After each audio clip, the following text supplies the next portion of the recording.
Friends, welcome to my channel Aman रोचक कहानियाँ। आज की मेरी कहानी है डमडम हाथी और जंगल का भूत। कहानी अच्छी लगे तो लाइक जरूर कीजिएगा। जंगल में एक बहुत पुराना बरगद का पेड़ था। इसी पेड़ के ऊपर चिंकू उल्लू का घर था और पेड़ के नीचे डमडम हाथी रहता था। दोनों एक ही पेड़ के नीचे रहते थे। इस कारण दोनों में अच्छी दोस्ती हो गई थी। डमडम दिन भर जंगल में उधम करता, गन्ने खाता और सूर भर भर नदी में नहाता। चिंकू भी अपनी आदत के अनुसार दिन भर सोता और रात में अपने भोजन की तलाश करता। शाम के समय जब डमडम पेड़ के नीचे लौटता तो दोनों दोस्तों के बीच दिन भर के बारे में अच्छी बातचीत होती। जंगल में ही एक जगह पर कुछ भूतों का डेरा था। भूतों के सरदार और उसकी पत्नी की बहुत दिनों से डमडम पर नजर थी। वे उसे देखते तो उनके मुंह में पानी आ जाता। वे उसे किसी भी तरह खाने की योजना बनाते रहते, लेकिन अभी तक सफल नहीं हो पाए थे, क्योंकि सभी भूत जिस जगह पर रहते थे डमडम उधर से जाता ही नहीं था। एक बार शाम बहुत ज्यादा हो जाने की वजह से डमडम रास्ता भटक कर घूमता घूमता उसी रास्ते पर चला गया। तभी उसे कुछ भूत गपशप करते हुए दिखाई दिए। वे सभी को डराने के लिए डरावनी आवाजें निकाल रहे थे कि तभी भूतों के सरदार की नजर डमडम हाथी पर पड़ी। वह चिल्लाया, वह रहा, पकड़ो उसे। तुरंत कुछ भूत डमडम को पकड़ने दौड़े और पूछा, यह कौन है सरदार? सरदार बोला, कल रात मैंने एक सपना देखा था कि मैंने एक हाथी को पूरा खा लिया है। यह हाथी बिल्कुल मेरे सपने के हाथी से मिलता जुलता है। आज मुझे यकीन हो गया कि सपने सच्चे होते हैं और आज मैं अपने सपने की बात को पूरा करूंगा। भूतों ने डमडम को पकड़ा हुआ था। डमडम का पाला भूतों से पहली बार पड़ा था, इसलिए वह बहुत डर गया और कुछ भी प्रतिरोध नहीं कर पाया।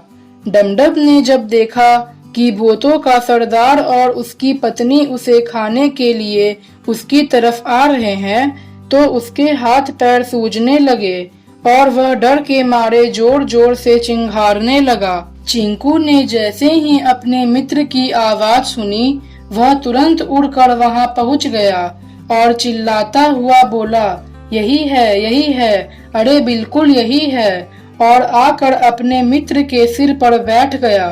उल्लू की चेतावनी भरी बातें को सुनकर भूतों का सरदार भी ठिठक गया। सरदार ने पूछा, अरे उल्लू, तुम किसके बारे में कह रहे हो और क्या कहना चाहते हो? चिंकू बोला, मैं भूतों की रानी के बारे में कह रहा हूँ।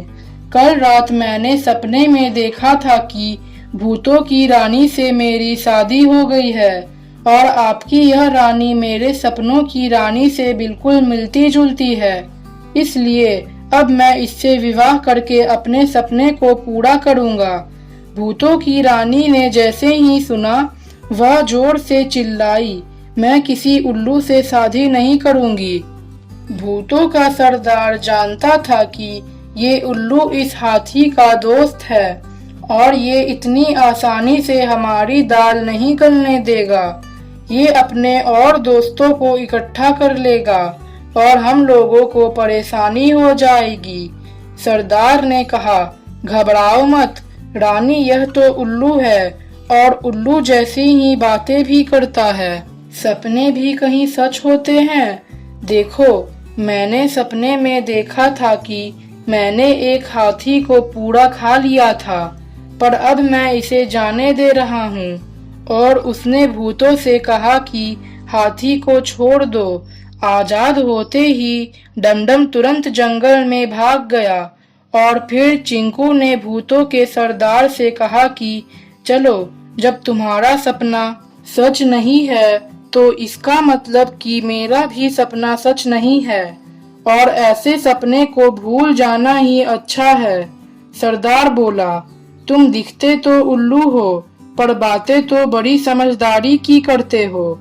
उल्लू बोला, ठीक है सरदार, तो मैं चलता हूँ। और चिंकू वहां से उड़कर सीधा बरगद के पेड़ के नीचे पहुंचा।